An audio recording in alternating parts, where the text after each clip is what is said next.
તહેવારોની પારિવારિક સાથે ઉજવણી કરવા સુરતને કર્મભૂમિ બનાવનારા શ્રમિકો ટ્રેન મારફતે વતન જતા હોય છે. જોકે શ્રમિકોના ધસારાને લઈને રેલવે સ્ટેશન પર અકસ્માતની શક્યતાઓ પણ સેવાઈ રહી છે. આવા જ એક હોડી કરવા જતા શ્રમિકને ટ્રેનમાં ધક્કો લાગતા પટકાતા ઈજા પહોંચવા પામી હતી, જેને સારવાર માટે સિવિલમાં ખસેડવામાં આવ્યો છે. સુરતને મિની ભારત કહેવામાં આવે છે, કારણ કે સુરતના દરેક પ્રાંતના લોકોએ પોતાની કર્મભૂમિ બનાવી છે. ત્યાં પરપ્રાંતીય શ્રમિકો તહેવારોની ઉજવણી કરવા પરિવાર પાસે વતન જતા હોય છે. આવનાર હોળી પર્વની ઉજવણી માટે અત્યારથી સુરત અને ઉધના રેલવે સ્ટેશન પર મુસાફરોની ભીડ જોવા મળી રહી છે.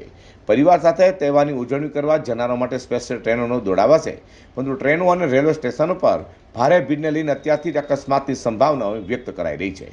ત્યારે આવી જ રીતે ટ્રેનમાંથી પટકાયેલા એક યુવાનને હોસ્પિટલે ખસેડવામાં આવ્યો હતો.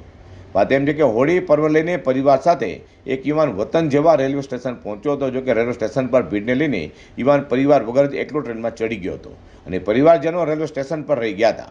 બીજી તરફ ટ્રેનમાં ભારે ભીડ હોય, જેમાં ધક્કો લાગતા યુવાન ટ્રેનમાંથી પટકાતા ઈજાઓ પહોંચી હતી. તેથી તાત્કાલિક સીઆરપીએફના જવાનો દ્વારા 108 એમ્બ્યુલન્સને બોલાવી યુવાનની સારવાર માટે નવી સિવિલ હોસ્પિટલ ખસેડ્યો હતો. હાલ યુવાનની હાલત સુધાર હોવાનું જાણવા મળ્યું છે. मेरे साथ एक्सीडेंट हो गया।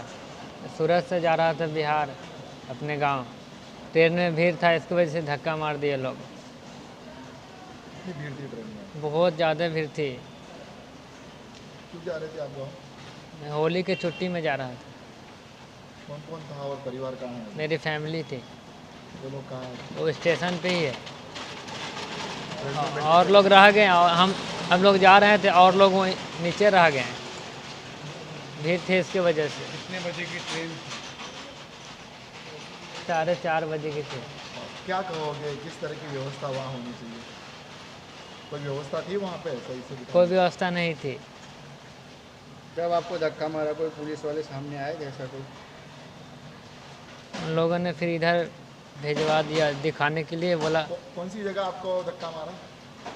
वहीं पे स्टेशन के पास। सूरत चलती ट्रेन से? એક તરફ રેલવે તંત્ર દ્વારા મુસાફરોના ધસારાને જોતા તમામ તૈયારીઓ કરાઈ હોવાનું જણાવાય છે.